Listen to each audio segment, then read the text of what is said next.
بیان کیا جاتا ہے کہ کسی شخص نے ایک غلام خریدا تھا، تو اس غلام نے اپنے آقا سے 3 شرطیں رکھی۔ پہلی شرط یہ رکھی کہ جب نماز کا وقت آئے تو آپ مجھے نہ روکیں گے۔ دوسری یہ رکھی کہ آپ مجھ سے صرف دن میں خدمت لے سکیں گے، مگر رات کو مجھ پر یہ پابندی نہ ہوگی۔ پھر تیسری شرط یہ رکھی کہ میرے رہنے کے لیے کوئی ایسا کمرہ عنایت فرمائیں گے جو میرا پسندیدہ ہو اور دوسرے شخص کو اس میں آنے کی اجازت نہ ہوگی۔ چنانچہ آقا نے غلام کی تینوں شرطیں منظور کر لی اور غلام کو حکم دیا کہ جا کر محل میں اپنی پسند کا کمرہ دیکھ لو، جس میں ہر کمرہ ایک سے ایک بہتر ساز و سامان کے ساتھ آراستہ تھا۔ پس غلام نے تمام کمروں کو دیکھ بھال کر اپنے لیے ایک ویران کمرے کا انتخاب کیا۔ اس پر آقا نے دریافت کیا کہ آخر تم نے یہ ویران کمرہ کیوں پسند کیا؟ کمرے تو اور بھی بہت سارے ہیں۔ اپنے آقا کی یہ بات سن کر غلام نے جواب دیا کہ میرے آقا، شاید آپ کو معلوم نہیں کہ ویران جگہ اللہ تعالیٰ کے ذکر سے آباد ہو جاتی ہے۔ اس کے بعد اس غلام نے اسی ویران کمرے میں رات کو رہنا شروع کر دیا، اور یہ بات پہلے ہی طے کی تھی کہ رات کو غلام آزاد رہے گا۔ جب غلام کو اپنے پسندیدہ آزاد کمرے میں رہتے ہوئے کچھ عرصہ گزر گیا تو اس کے آقا نے ایک دن رات کو بزم احباب منعقد کی، اور نصف شب کے بعد جب دوست احباب رخصت ہو گئے تو مالک مکان چہل قدمی کرتا ہوا غلام کے کمرے کی جانب جا نکلا۔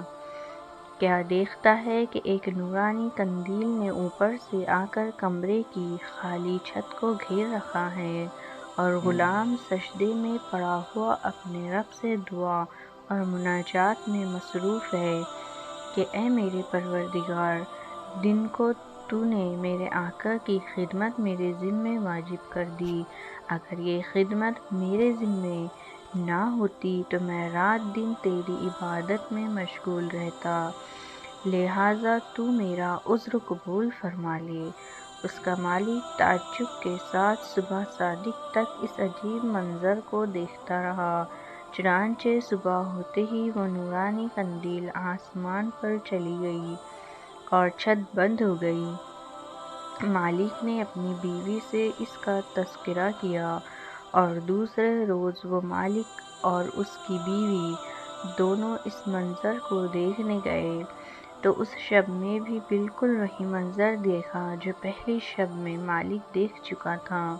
صبح ان دونوں نے غلام کو بلا کر کہا، تو اللہ کے واسطے آزاد ہے، تاکہ اپنی خواہش کے مطابق رات دن اللہ تعالیٰ کی عبادت میں مشغول رہ سکے، جس سے تو معذرت کرتا رہتا ہے۔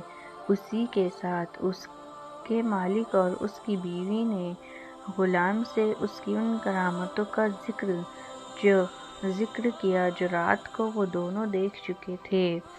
بس اب کیا تھا، جب غلام کو معلوم ہوا کہ ان پر اس کا پردہ فاش ہو چکا ہے تو اس نے اسی وقت دربار الہی میں ہاتھ اٹھا کر دعا کی، اے میرے پروردگار، میں نے تجھ سے دعا کی تھی کہ میرا راز کسی پر نہ کھولیو، مگر اب جب کہ میرا بھید دوسروں پر ظاہر ہو گیا ہے جس کو میں مخفی رکھنا چاہتا تھا، تو مجھ کو اپنے پاس بلا لے۔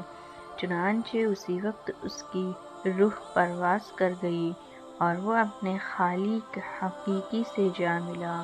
اللہ تعالیٰ سے دعا ہے کہ اللہ پاک اس کی مغفرت فرمائے اور اس کے درجات کو بلند فرمائے، آمین۔ سبق: اس واقعے سے ہمیں یہ سبق ملتا ہے کہ حضور صلی اللہ علیہ وسلم نے سچ فرمایا ہے کہ جو اللہ کا ہو جاتا ہے اللہ اس کا ہو جاتا ہے۔ دیکھیے اس عالم فنا فی اللہ کی دعا کس طرح ہاتھوں ہاتھ درجے قبولیت کو پہنچ گئی۔ اللہ تعالی ہمیں بھی اس واقعے سے سبق حاصل کرنے کی توفیق عطا فرمائے۔ ویڈیو پسند آئے تو سبسکرائب کیجیے، لائک کیجیے، فالو کیجیے۔